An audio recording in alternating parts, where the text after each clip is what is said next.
Have you ever been absolutely sure about something, only to later realize you were completely wrong?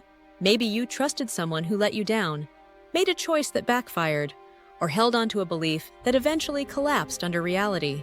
That sting, that disorientation? That's the cost of self-deception. It doesn't just bruise your ego, it silently kills your ability to grow. And the worst part? You often don't even realize it's happening.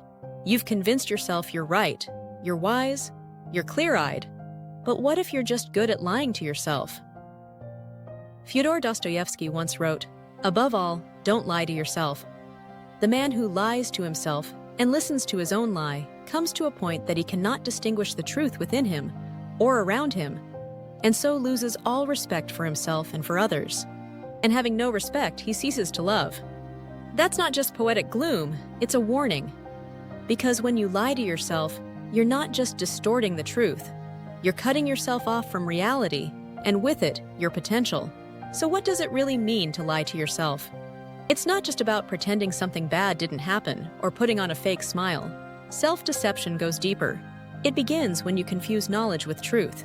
You assume that what you know is what is. You say, "I know this is true," and stop asking questions. And that is where growth halts, because you've decided you have nothing left to learn. Philosopher Epictetus once said, "It is impossible for a man to learn what he thinks he already knows." And it's brutally accurate. When you're convinced you already understand something, your partner, your job, your limits, you've closed the door on new information. You're not growing, you're protecting your ego. The trouble is, we mistake certainty for clarity, but they're not the same. Here's a way to think about it. Imagine truth as the real road that leads to your destination. Now imagine knowledge as the map you're carrying. That map might help you, but it might also be outdated, incomplete, or just plain wrong. If you confuse the map with the road, you'll be lost without even knowing it. Sometimes your map works. Your knowledge gets you to where you need to be, and in that moment, we say your knowledge is true. But that doesn't mean it's the truth. It just means it worked that time. Earthquakes can change the landscape. Rivers shift course. Roads close. What was once a reliable path may no longer take you where you need to go. Truth, then, isn't something you know. It's something you find. And the only way to find it is to constantly test your map, your assumptions, your beliefs, your ideas, against the actual terrain of life. But here's the twist. Most of us don't want to test our maps. We want to believe them, because admitting our map is wrong means admitting we were wrong. And that's uncomfortable. So we lie to ourselves. We ignore the signs. We pretend that betrayal wasn't predictable, that failure was just bad luck, that we knew it all along. That's the lie. And it slowly builds a wall between who we are and who we could become.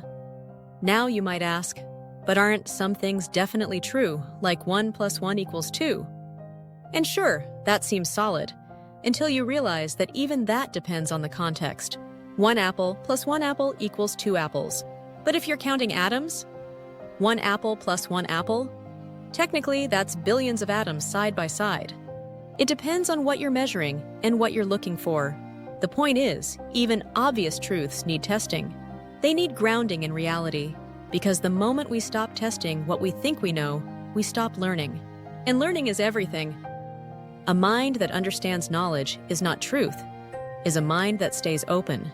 It doesn't cling to old maps just because they were once helpful. It updates. It adapts. It survives and thrives. But a mind that clings to its knowledge as the truth, that mind is rigid, fragile, blind to change. It's the mind of someone who's more interested in being right than being real. So if you want to grow, really grow, you have to stop lying to yourself. Stop pretending your ideas are infallible. Stop assuming you already understand. You need to stay curious, skeptical, humble. Let your beliefs be proven, not just assumed. Because self-deception is silent and seductive. It feels like confidence, but it's just fear in disguise. The fear of being wrong. The fear of not knowing. The fear of change. But truth doesn't care about your fear.